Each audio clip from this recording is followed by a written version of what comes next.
બારેજા ગામમાં ઉત્તરાયણના દિવસે ધેંગાણું સર્જાયું હતું।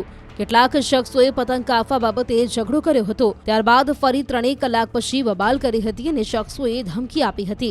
બાદમાં એક આરોપી પોતાની ઓડી ગાડીમાં સાગરીતો સાથે આવીને અનેક લોકો પર ગાડી ચડાવી દીધી હતી। આ આરોપીઓ તેના ભાઈને બોલાવતા તેણે પણ કેટલાક લોકો પર ગાડી ચડાવી દઈ હત્યાની કોશિશ કરી અને અનેક લોકોને ઈજા પહોંચાડી હતી।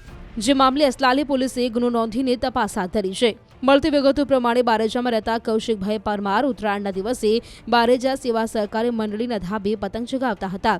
ત્યારે રાજા ઉર્ફે કેલરાજ સોલંકી તથા જીગર રાજપૂતને પતંગ કાપવા બાબતે જગદીશ પરમાર સાથે બોલાચાલી થઈ હતી। ત્યારબાદ 3 કલાક પછી રાજવીર ઉર્ફે બંટી સોલંકીએ વિશાલ પટેલ સાથે ઝઘડો કરી લાફા ઝીંકી દીધા હતા। જે ઝઘડાનું બંદૂક રાખીને સાંજે રાજવીર સોલંકી તેની ઓડી કારમાં મનીષ ઠાકોર નૈનેશ નાયક સાથે આવ્યો હતો।